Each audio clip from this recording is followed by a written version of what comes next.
नमस्कार दोस्तों, आज की सच्ची घटना सुनाने जा रहा हूँ हरियाणा का। दोस्तों, एक युवक, एक शख्स एक घर में यानी कि मिट्टी का घर था, उसमें मिट्टी से खेल रहा था और गाना गा रहा था। और दूसरे कमरे में एक लाश थी। वह लाश महिला की थी, जो कि लगभग 100 टुकड़े में कटा हुआ था। तो आइए जानते हैं वह महिला कौन थी, किसने उसकी हत्या की थी और किसने उसका टुकड़ा किया था। दोस्तों, पंकज नाम का एक लड़का, जो कि हाल ही में मैट्रिक परीक्षा पास किया था और आगे की पढ़ाई करने के लिए माँ बाप उसको शहर भेज दिया। शहर जाने के बाद पंकज एक अच्छे कॉलेज में एडमिशन लेता है और वहीं पर एक सरकारी हॉस्टल में रहकर पढ़ाई करता है। उस रूम में 4 लड़का रहता था, पंकज और 3 अलग लड़का। चारों दोस्त मिलकर एक ही बर्तन में खाना बनाता था, खाता था और रहता था। पढ़ाई बहुत अच्छी चल रही थी। देखते ही देखते समय बीत गया। समय जैसे जैसे बीत रहा था, वैसे वैसे पंकज का जो पढ़ाई था वो इम्प्रूव हो रहा था। चारों दोस्त अच्छे से रहता था, हंसी मजाक करता था। और वो 3 दोस्त जो था, वो 3 दोस्त वहीं पर मार्केट में कहीं पर जाकर ट्यूशन पढ़ाता था, यानी बच्चों को ट्यूशन देता था। उससे कुछ पैसा मिलता था, वो तीनों का पॉकेट खर्चा निकल जाता था। तीनों अलग अलग घर में जाकर ट्यूशन पढ़ाता था। यह देखकर पंकज बोला, क्योंकि पंकज भी एक गरीब घर का लड़का था, उसका उतना ही पैसा मिलता था खाना खर्चा और पढ़ाई के लिए। उसका माँ बाप हर महीना उसको पैसा भेज देता था। पंकज बोला कि भाई, मेरे लिए अगर कोई ट्यूशन ढूंढ दो, मैं भी पढ़ाना चाहता हूँ, मुझे भी कुछ पॉकेट खर्चा निकल जाएगा। अगर तुम्हारा नज़र में होगा तो बताना। एक ने बोलता, हाँ एक है, अगर तुम करना चाहो, अगर तुम पढ़ाना चाहो तो मैं मिलवा सकता हूँ, बात करा सकता हूँ। पंकज बोला ठीक है, मिलवा दो, मैं ट्यूशन पढ़ाऊँगा। अगले दिन पंकज को ले गया, एक महिला से बात करा दिया कि ये लड़का आपका बच्चे को पढ़ाएगा। ये अब महिला के बारे में जान लेते हैं। महिला अकेली रहती थी। उसका जो पति था वो बाहर में फौजी था, जो कि 2-4-6 महीने में एक बार आता था, कुछ दिन रुकता था, उसके बाद फिर वो चले जाता था। दोस्तों, लेकिन उसका दोस्त को यह अच्छा नहीं लगा।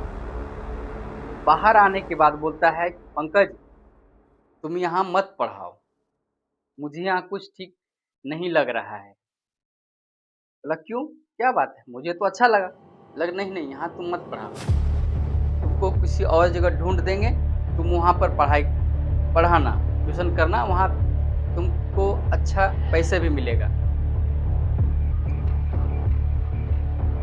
तो पंकज बोला नहीं नहीं, मैं यहाँ पढ़ाता हूँ, ऐसा कुछ होगा तो हम ट्यूशन छोड़ देंगे यहाँ से पढ़ाना। उस महिला ने हंसते हुए दरवाज़ा खोला और पंकज अंदर आ गया।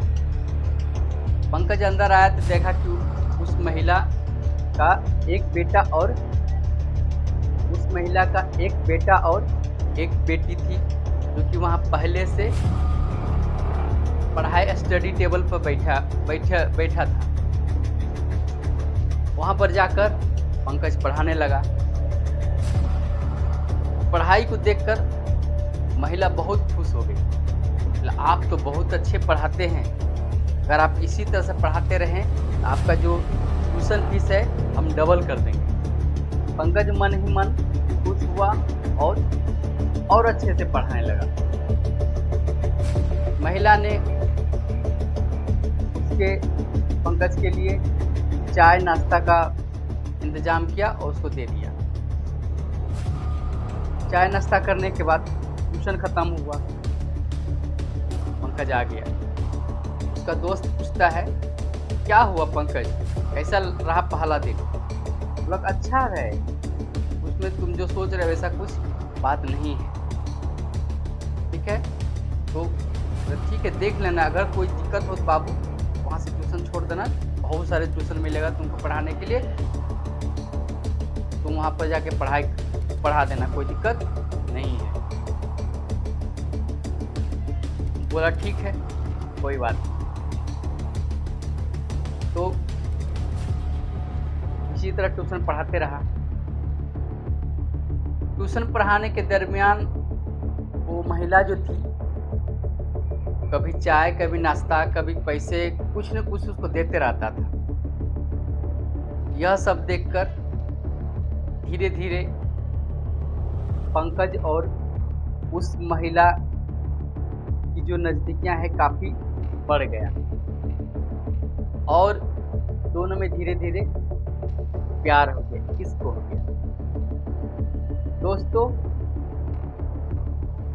धीरे धीरे प्यार नाजायज संबंध में तब्दील हो गया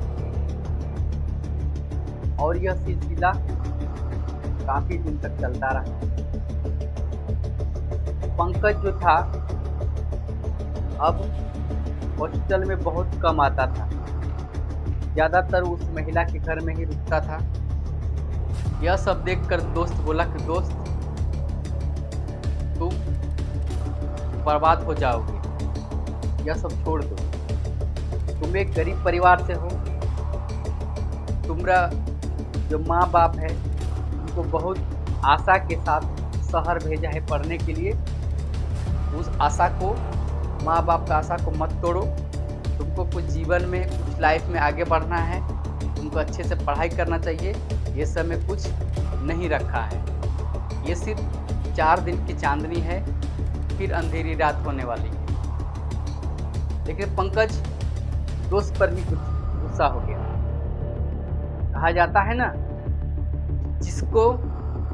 जिसका सर पर इसका भूत सवार होता है ना, उसका कुछ भी बोलोगे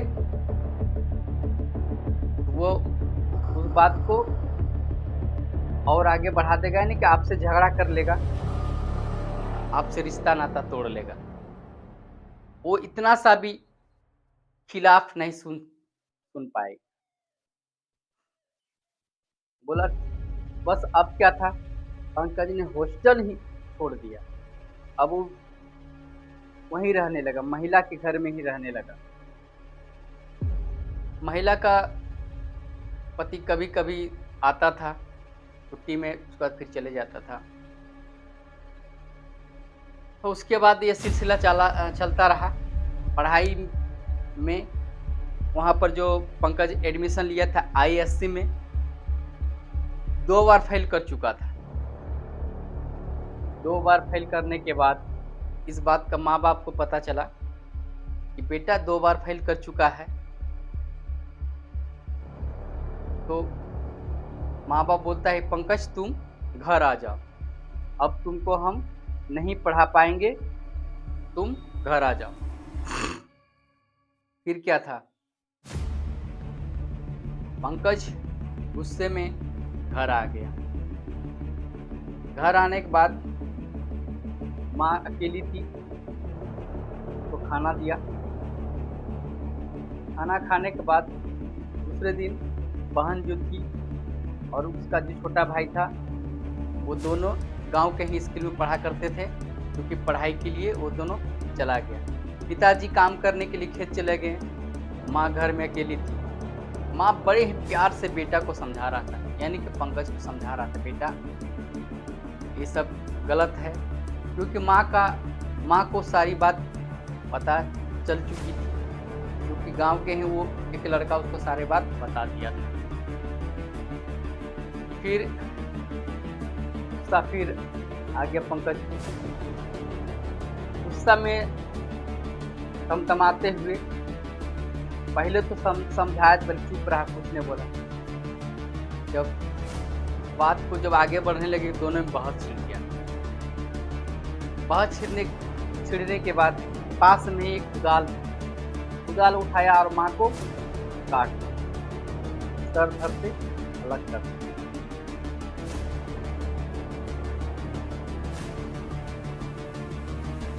और उस लाश को कई टुकड़ों में काट दिया। अब पंकज का जो दिमाग था वो अब उसके कब्जे में नहीं था, यानी कि उसमें बस में नहीं था। वो अब पागल जैसा करने लगा था। वो अब मिट्टी के साथ बच्चे जैसा हरकत करने लगा, मिट्टी के साथ खेलने लगा। जब पंकज के भाई और बहन स्कूल से आया तो यह सब देखकर वो चिल्लाने लगा, चीखने लगा, ये क्या हो गया, ये कौन काट दिया माँ को।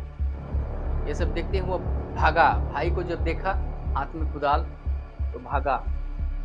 भाग के पड़ोस में बताया कि ऐसा ऐसे कर दिया है।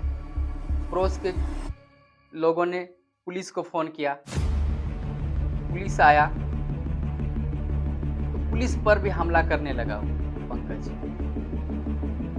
उसको भी दौड़ाने लगा। फिर बड़ी मशक्कत के बाद पुलिस ने पंकज को गिरफ्तार करता है। पंकज को अदालत उम्र कैद की सजा देता है। तो दोस्तों, इस कहानी से सीख मिला कि जो नाजायज संबंध है वह एक दिन उसका निष्कर्ष बुरा ही होता है। तो दोस्तों, यह कहानी कैसी लगी कमेंट में इस कहानी के बारे में ज़रूर बताइएगा। वीडियो पसंद आए तो लाइक कर दीजिएगा। मिलते हैं इसी तरह की क्राइम स्टोरी के साथ। तब तक के लिए जय हिंद, वंदे मातरम।